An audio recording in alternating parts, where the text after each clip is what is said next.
Wendy, thank you. And hello, everybody. I want to thank you for attending this webinar, and I hope you come away with a few new ideas to think about, maybe even a few things to implement for spending this time together. We are all facing the challenges of managing corporate knowledge in a rapidly changing world. Some of us are doing this more successfully than others. As your traditional plants and workers age, new employees and new equipment require different approaches to capturing and sharing knowledge. Quick, easy, and accessible information is the key to knowledge management now and in the future. For some companies, this requires a shift in the way that they think about storing and transferring information. Winning companies are thinking digitally, especially about capturing, storing, and transferring knowledge using some of the new tools and technology. And I want to mention this up front. I love comments. I love interactivity. So if you want to say something in the chat box during the session, please do so. We'll watch it on this end. And there are also a couple places I would like to take a poll. There isn't actually a polling function in this software, but I will ask you, and if you want to respond in the chat box, I'll get a sense of where you're at on certain issues, and it'll be really helpful to see how you're dealing with managing knowledge in your organization today. May help me craft my remarks a little bit. So let's get started. Let's see. And do I have control of the ball, Wendy? Ah, there we go. Terrific. Thank you. You got it? Okay. Yep, I got it. Okay, we're good. So today, we're going to discuss whether you are a digital disruptor in the knowledge economy. So what's a digital disruptor? Well, you want to learn about how you're going to preserve your information from the past and how you're going to preserve it using up-to-date tools and technology. How you're going to utilize that data gathering process because you want to update your older systems and processes. And we're going to talk a little bit later about how quickly that needs to be happening in today's environment. And also when to adjust your expectations about what is valuable. You'll see your environment start to change and ask yourself, are we responding quickly enough to what's going on? Because when you get disruptive, you can get really excited about the future. So let's move on and talk a little bit more about that. And I love this picture. And here's my first question for everybody is, what's going on with you today with your plant? Are you in an aging plant? Are you in a new plant? Same thing with your workers. A lot of people, especially in the last 10 years, have been dealing with a workforce that's getting ready to retire and leave. Now we're seeing more new people come into the workforce. Where are you on that trajectory right now? And what kind of technology are you dealing with right now? Are you still in transition? Are you where you want to be? Are you still thinking about it? So I want to know which of these issues that I just mentioned are most important to you in knowledge management. So I guess in the chat box, I think I can see the chat box, I believe. Let me click on this.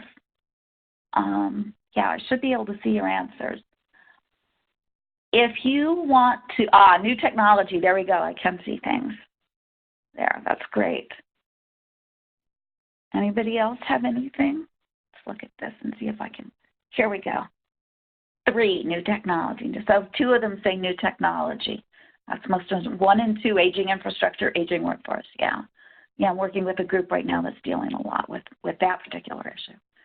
Anybody else have any comments? Okay.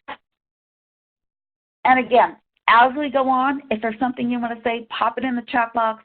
And here we go, new technology. And Wendy and I are going to keep an eye on that. So hopefully we can have a little interaction while this is going on. And at the end, there'll also be a little bit of time for Q&A. So let's move on here.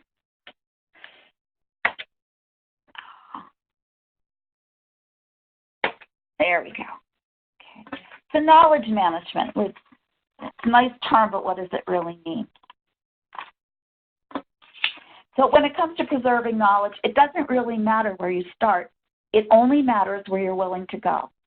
So the new and disruptive companies and industries are changing the rules of the game.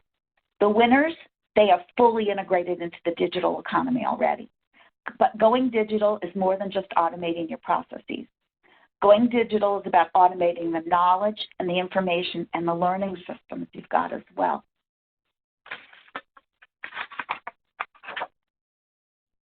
So knowledge management, we know what knowledge is. A lot of people say to me, what is knowledge management? What are we talking about? Well, I want to level set it with these 4 questions. What do you need to save? What do you need to get rid of? What do you need to jettison? What needs to go? People rarely ask themselves that. They just hang on to everything. There really is a vetting process about what needs to stay and what you can let go of. How do you save it? And then when you've got it, how do you transfer it? So, and I also make this kind of side comment to always be looking at your vendors. Are they forging? This sounds more like retention, knowledge retention. Retention, transfer, and the transfer piece is important too. Yeah, it is about retention, but it's also about what to get rid of. That's an interesting comment. Let me pull up to make sure I'm seeing. Okay, there we go. Make sure I'm seeing everything. Also to be looking at vendors. Are they forging into the new tech with you? Are they presenting you with new options? Kind of important, a little bit uncomfortable, but a discussion that's important to think about. Because you walk a fine line between making sure you have the most efficient tools for the job, which could be the most recent version of software, it could be the newest idea, but also making sure that you aren't always upgrading just to have the newest and shiniest toy on the block.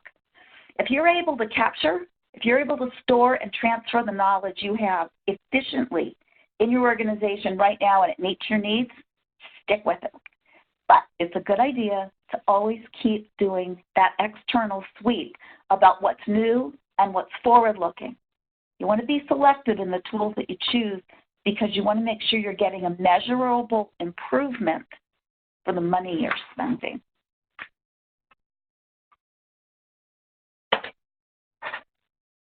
So is this more strategic or utilizing tools? Actually, it's a combination of both. I tend to live in the strategy world when I'm actually working with people, but once you've figured out your strategy and you know what you need, then it's a matter of choosing the right tools to get the job done. I don't know if that answers your question, John.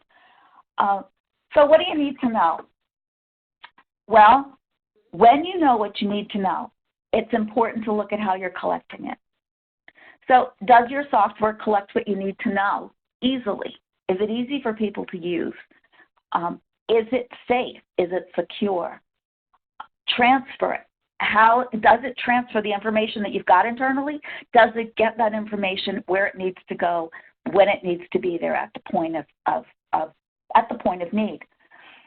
So this is really important, and it's important for all parts of your organization, including and especially the training function.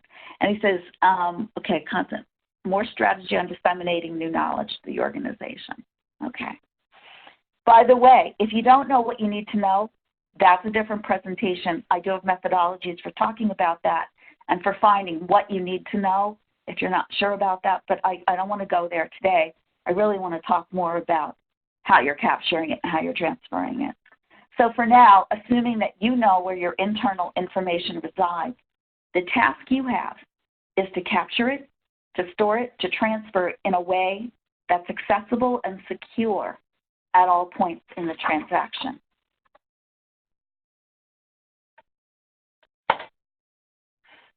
I found this survey from Training Magazine that came out a couple weeks ago. I found it in May.